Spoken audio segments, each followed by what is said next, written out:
In 1943, the tide of the war had turned.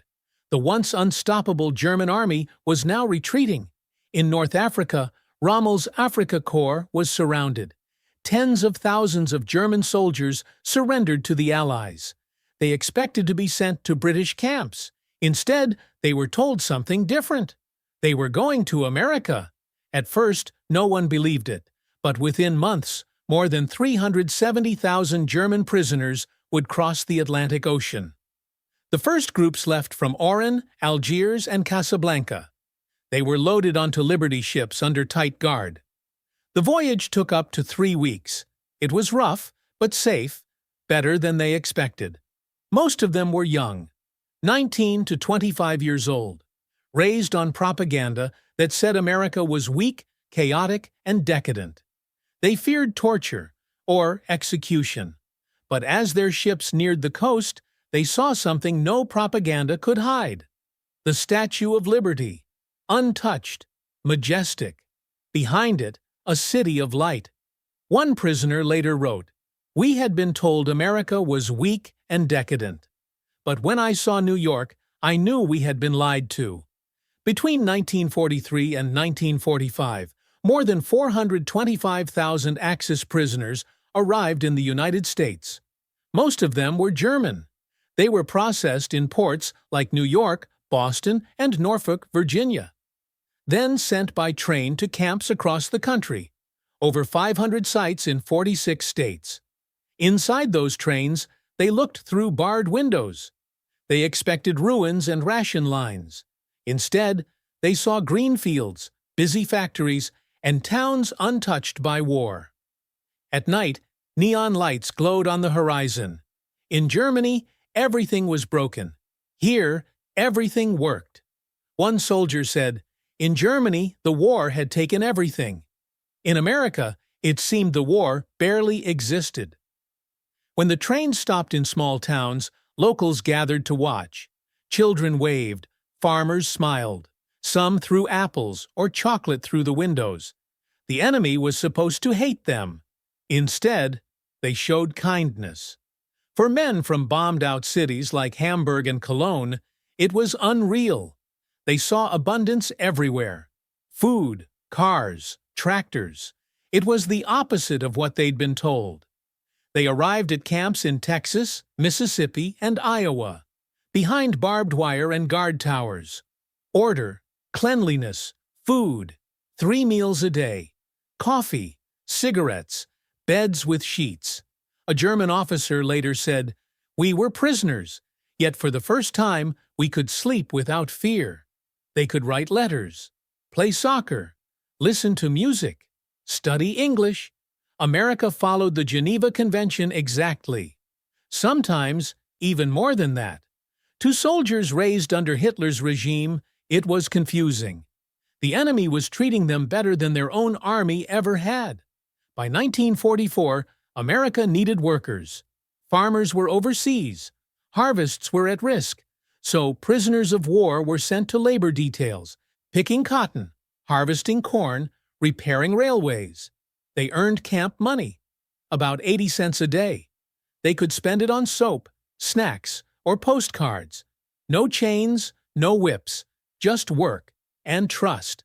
They saw farms with 2 tractors, fields stretching for miles, barns filled with machines.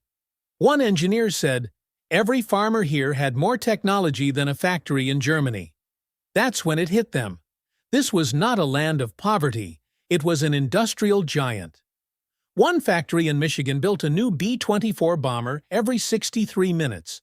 Another in Chicago produced 5 million rounds of ammunition a day. Cars, planes, trucks, all rolling off assembly lines non-stop. "The Americans could build faster than we could destroy," one officer admitted.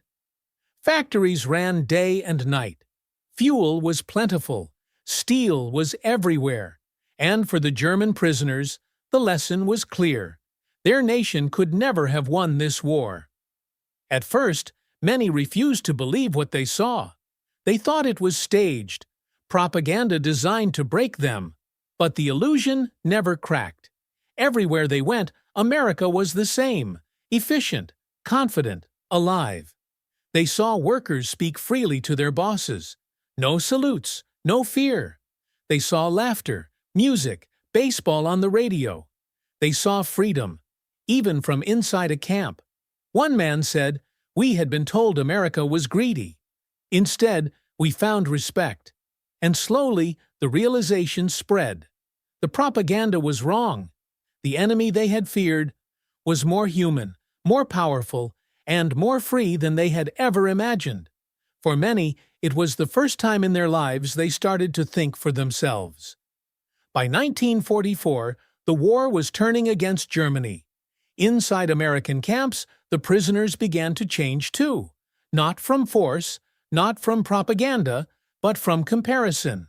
They saw how America worked, how people lived, how freedom operated like a quiet machine.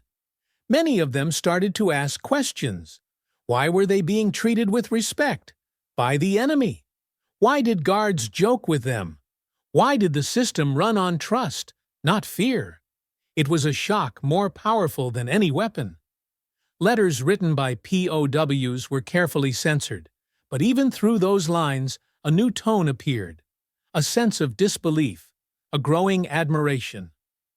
One soldier wrote home, "We have lost the war, not because we fought badly, but because we never understood what freedom can build." At first, German officers tried to maintain discipline. They enforced Nazi salutes, lectures, and ideology inside the camps. But it didn't last. The more the soldiers saw America, the less the slogans made sense. They were living proof that everything the regime had promised them, strength, honor, superiority, was false. Here, they saw power built on cooperation, not obedience. They saw guards who didn't shout, foremen who listened, farmers who discussed politics openly at breakfast. This was not chaos. This was a different kind of order, one that didn't need fear to survive. In late 1944, the U.S. government began the re-education program. Its purpose was simple: to show German prisoners the reality of democracy through facts, not force. They were shown films about American life, about freedom of the press, about elections, and about the horrors of Nazism that many had never truly seen. At first, most ignored it. They called it brainwashing. But slowly, reality sank in. When newsreels of liberated concentration camps reached the camps, silence fell. The images spoke louder than any speech. Many refused to believe it. Others broke down and cried. For the first time, they saw what their country had become. A few weeks later, guards noticed a change. Nazi symbols disappeared from barracks walls. Salutes stopped. The loudest believers grew quiet. One guard wrote in his report, "They came here soldiers. They will leave as men." Despite being prisoners, many POWs began to appreciate the freedom they witnessed every day. They saw newspapers criticizing the government, and no one arrested the journalists. They heard church sermons against the war, and the pastors walked home safely. They saw that truth could exist without fear. Inside the fences, small groups of prisoners started organizing debates. They discussed literature, politics, philosophy. Some learned English. Some began to teach others about democracy. A few were so inspired, they volunteered to make radio broadcasts, aimed at helping rebuild Germany after the war. They called it Der Ruf, the call.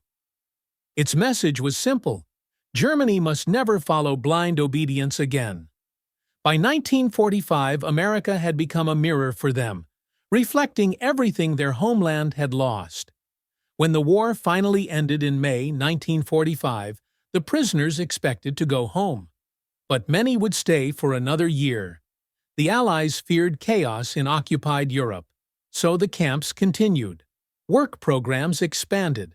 For most of these men, it was a strange in-between life. The war was over, but they were still prisoners, in the most peaceful country they had ever seen. As months passed, their bonds with Americans deepened.